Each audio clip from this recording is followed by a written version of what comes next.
ನಿರಂತರ ಮಳೆಗೆ ಹಿಮಾಚಲ ಪ್ರದೇಶದಲ್ಲಿ ಭಾರೀ ಅವಾಂತರವೇ ಸೃಷ್ಟಿಯಾಗಿದೆ. ಹಿಮಾಚಲ ಪ್ರದೇಶದ ರಾಂಪುರದಲ್ಲಿ ಗುಡ್ಡ ಕುಸಿದು 10 ಕಾರುಗಳು ಮಣ್ಣಿನಾಡಿ ಹೂತು ಹೋಗಿವೆ. ಹಲವು ಮನೆಗಳಿಗೂ ಹಾನಿಯಾಗಿದ್ದು ಮನೆಯೊಳಗೆ ಮಣ್ಣು ನುಗ್ಗಿದೆ.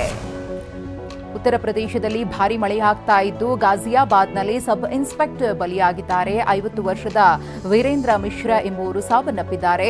ರಾತ್ರಿ ಸುರಿದ ಮಳೆಗೆ ಅಂಕುರ್ ವಿಹಾರ್ನಲ್ಲಿನ ಪೊಲೀಸ್ ಸ್ಟೇಷನ್ ಕುಸಿದಿದ್ದು ಸಬ್ ಇನ್ಸ್ಪೆಕ್ಟರ್ ಮೃತಪಟ್ಟಿದ್ದಾರೆ. ರಾಷ್ಟ್ರ ರಾಜಧಾನಿಯಲ್ಲಿ ಮಳೆ ಅಬ್ಬರಿಸಿ ಬೊಬ್ಬಿರಿದಿದೆ. ರಾತ್ರಿಯಾದ್ಯಂತ ಸುರಿದ ಭಾರೀ ಮಳೆಗೆ ದೆಹಲಿಯ ಜನ ಥಂಡ ಹೊಡೆದಿದ್ದಾರೆ. ದೆಹಲಿಯ ರಸ್ತೆಗಳೆಲ್ಲ ಮುಳುಗಿದ್ದು ಹೊಳೆಯಂತೆ ಬದಲಾಗಿವೆ. ದೆಹಲಿಯ ಮಿಂಟೋ ರಸ್ತೆಯಲ್ಲಿ ಮಳೆ ಆರ್ಭಟಕ್ಕೆ ಭಾರೀ ನೀರು ನಿಂತಿದ್ದು ರಸ್ತೆ ಬದಿಯಲ್ಲಿ ನಿಲ್ಲಿಸಲಾಗಿದ್ದ ಕಾರು ಮಳೆ ನೀರಿನಲ್ಲಿ ಮುಳುಗಿ ಹೋಗಿದೆ. ರಾಷ್ಟ್ರ ರಾಜಧಾನಿಯಲ್ಲಿ ಸುರಿತಾ ಇರುವ ಮಹಾಮಳೆಯಿಂದಾಗಿ ದೆಹಲಿಯಲ್ಲಿ ಜನಜೀವನ ಅಸ್ತವ್ಯಸ್ತವಾಗಿದೆ. ಶಾಂತಿ ಪಥ ದ್ವಾರಕಾ ಫ್ಲೈಓವರ್ ಜಲಾವೃತವಾಗಿದೆ. ಬೆಳ್ಳಂಬೆಳಗ್ಗೆಯೇ ದೆಹಲಿ ರಸ್ತೆಗಳಲ್ಲಿ ಟ್ರಾಫಿಕ್ ಜಾಮ್ ಉಂಟಾಗಿದೆ.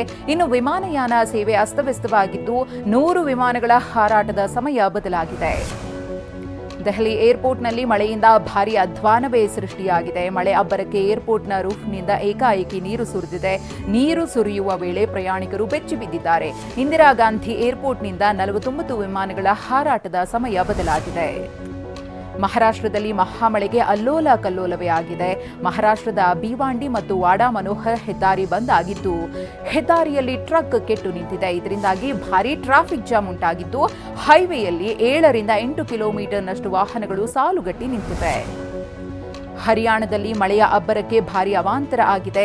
ಯಮುನಾ ನಗರದಲ್ಲಿ ಮನೆಗಳಿಗೆ ಮಳೆ ನೀರು ನುಗ್ಗಿದೆ. ನೀರಿನಲ್ಲಿ ಕೆಟ್ಟು ನಿಂತ ಕಾರನ್ನ ನಿವಾಸಿಗಳು ತಳ್ತಾ ಇರುವ ದೃಶ್ಯಗಳು ಕಂಡು ಬಂದಿವೆ. ಮಳೆ ನೀರಿನಿಂದ ಮನೆಯಲ್ಲಿದ್ದ ವಸ್ತುಗಳು ಸಂಪೂರ್ಣ ಹಾನಿಗೊಳಗಾಗಿದ್ದು ನಿವಾಸಿಗಳು ಪರದಾಡ್ತಿದ್ದಾರೆ. ಹಾಸನ ಜಿಲ್ಲೆಯಲ್ಲಿ ಮಳೆ ಆರ್ಭಟ ಮುಂದುವರೆದಿದೆ. ಮಳೆಯ ಹೊಡೆತಕ್ಕೆ ಚಾಲಕನ ನಿಯಂತ್ರಣ ತಪ್ಪಿ ಮೀನು ಸಾಗಿಸ್ತಾ ಇದ್ದ ಲಾರಿ ಪಲ್ಟಿಯಾಗಿದೆ. ಸಕಲೇಶಪುರ ತಾಲೂಕಿನ ರಾಟೆ ಮನೆ ಬಳಿ ಅವಘಡ ನಡೆದಿದೆ. ಲಾರಿ ಚಾಲಕನಿಗೆ ಸಣ್ಣ ಪುಟ್ಟ ಗಾಯಗಳಾಗಿದ್ದು ಪ್ರಾಣಾಪಾಯದಿಂದ ಪಾರಾಗಿದ್ದಾರೆ. ಚಿಕ್ಕಮಗಳೂರಿನಲ್ಲಿ ಭಾರೀ ಬಿರುಗಾಳಿ ಮಳೆಯಾಗ್ತಾ ಇದೆ. ಜಿಲ್ಲೆಯಾದ್ಯಂತ ರೆಡ್ ಅಲರ್ಟ್ ಘೋಷಣೆ ಮಾಡಲಾಗಿದೆ. ಮೂಡಿಗೆರೆ ತಾಲೂಕಿನ ಬಣಕಲ್, ಬಾಳೂರು, ಕೊಟ್ಟಿಗೆಹಾರ, ಎನ್ಆರ್ಪುರ ತಾಲೂಕಿನ ಬಾಳೆಹೊನ್ನೂರಿನಲ್ಲಿ ಭಾರೀ ಮಳೆಯಾಗ್ತಿದೆ. ವೇಗವಾಗಿ ಬೀಸ್ತಾ ಇರುವ ಗಾಳಿಯಿಂದ ಆತಂಕ ಸೃಷ್ಟಿಯಾಗಿದೆ. ಚಿಕ್ಕಮಗಳೂರಿನ ಬಣಕಲ್ನ ರಾಮಣ್ಣನಗಡಿ ಬಳಿ ಧಾರಾಕಾರ ಮಳೆಗೆ ಚಾಲಕನ ನಿಯಂತ್ರಣ ತಪ್ಪಿ 2 ಕಾರುಗಳು ಪಲ್ಟಿಯಾಗಿವೆ. ಹೇಮಾವತಿ ನದಿ ತೀರಕ್ಕೆ ಕಾರು ಉರುಳಿ ಬಿದ್ದಿದ್ದು ಚಾಲಕನಿಗೆ ಗಂಭೀರ ಗಾಯವಾಗಿದೆ. ಕಾರ್ನಲ್ಲಿದ್ದ ಇಬ್ಬರನ್ನ ಸ್ಥಳೀಯರು ರಕ್ಷಿಸಿದ್ದಾರೆ. ಚಾಲಕನನ್ನ ಮೂಡಿಗೆರೆ ತಾಲೂಕು ಆಸ್ಪತ್ರೆಗೆ ದಾಖಲು ಮಾಡಲಾಗಿದೆ. ಕೊಡಗು ಜಿಲ್ಲೆಯಾದ್ಯಂತ ವರುಣಾರ್ಭಟ ಮುಂದುವರೆದಿದೆ. ಇಂದು ಬೆಳಗ್ಗೆಯಿಂದಲೇ ಬಿಟ್ಟು ಬಿಡದೆ ಮಳೆ ಸುರಿತಾ ಇದೆ. ಭಾರೀ ಮಳೆಗೆ ಕೊಡಗಿನ ಹಲವೆಡೆ ಜನಜೀವನ ಸಂಪೂರ್ಣ ಅಸ್ತವ್ಯಸ್ತವಾಗಿದ್ದು ನದಿಗಳಲ್ಲಿ ನೀರಿನ ಮಟ್ಟ ಗಣನೀಯವಾಗಿ ಏರಿಕೆ ಕಂಡಿದೆ. ನದಿ ತೀರದ ನಿವಾಸಿಗಳಿಗೆ ಪ್ರವಾಹದ ಆತಂಕ ಎದುರಾಗಿದೆ.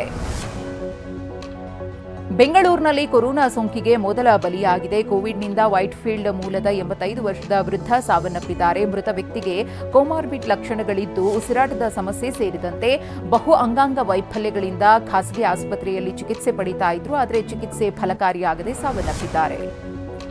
ಬೆಂಗಳೂರಿನಲ್ಲಿ ಮತ್ತಿಬ್ಬರಿಗೆ ಕೊರೋನಾ ಸೋಂಕು ಪಾಸಿಟಿವ್ ಆಗಿದೆ. ಮಲ್ಲೇಶ್ವರಂ, ರಾಜಾಜಿನಗರದಲ್ಲಿ ಇಬ್ಬರಿಗೆ ಕೊರೋನಾ ಪಾಸಿಟಿವ್ ಬಂದಿದೆ.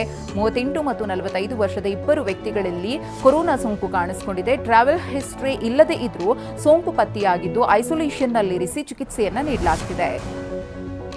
ಅತ್ಯಾಚಾರ ಕೇಸ್ನಲ್ಲಿ ನಟ ಮಡೆನೂರು ಮನು ಬಂಧನ ಪ್ರಕರಣ ಸಂಬಂಧ ಬರೋಬ್ಬರಿ 31 ತಿಂಗಳ ವಾಟ್ಸ್ಆಪ್ ಚಾಟ್ ಅನ್ನು ಪೊಲೀಸರು ವಶಕ್ಕೆ ಪಡೆದಿದ್ದಾರೆ.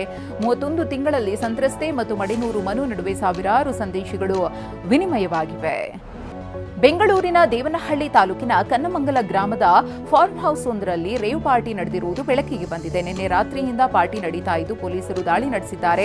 ದಾಳಿಯ ವೇಳೆ ರೇವ್ ಪಾರ್ಟಿಯಲ್ಲಿ ಪಾಲ್ಗೊಂಡಿದ್ದ 30ಕ್ಕೂ ಹೆಚ್ಚು ಯುವಕ ಯುವತಿಯರನ್ನು ವಶಕ್ಕೆ ಪಡೆದಿದ್ದು ಮಾದಕ ವಸ್ತುಗಳನ್ನು ಜಪ್ತಿ ಮಾಡಲಾಗಿದೆ. ಬಾಗಲಕೋಟೆ ಜಿಲ್ಲೆಯ ಬಾದಾಮಿ ತಾಲೂಕಿನ ಕುಳಗೇರಿ ಗ್ರಾಸ್ನಲ್ಲಿ ಸರಣಿ ಕಳ್ಳತನ ನಡೆದಿದೆ. 4 ಮನೆಗಳಲ್ಲಿ ಕೈಚಳಕ ತೋರಿರುವ ಕಿಡಿಗೇಡಿಗಳು ಹಣ ಒಡವೆಯನ್ನು ದೋಚಿ ಪರಾರಿಯಾಗಿದ್ದಾರೆ. ಮುಸುಕು ಹಾಕಿಕೊಂಡು ಬಂದ ಕಳ್ಳರು ಟಾರ್ಚ್ ಹಿಡಿದು ರಾಜಾರೋಷವಾಗಿ ಓಡಾಡುವ ದೃಶ್ಯ ಸಿಸಿ ಕ್ಯಾಮೆರಾದಲ್ಲಿ ಸೆರೆಯಾಗಿದೆ. ನೆರೆಯ ಬಾಂಗ್ಲಾದೇಶದಲ್ಲಿ ಮತ್ತೆ ರಾಜಕೀಯ ಅತಂತ್ರ ಸ್ಥಿತಿ ನಿರ್ಮಾಣವಾಗ್ತಾ ಇದೆ. ಯೂನುಸ್ ನೇತೃತ್ವದ ಸರ್ಕಾರ ಇನ್ನೂ ಚುನಾವಣೆ ನಡೆಸಿಲ್ಲ. ರುಚಿಗೆದ್ದಿರುವ ಸೇನೆಯು ಡಿಸೆಂಬರ್ನಲ್ಲಿ ಸಾರ್ವತ್ರಿಕ ಚುನಾವಣೆ ನಡೆಸುವಂತೆ ಯೂನುಸ್ಗೆ ಡೆಡ್ಲೈನ್ ನೀಡಿದೆ.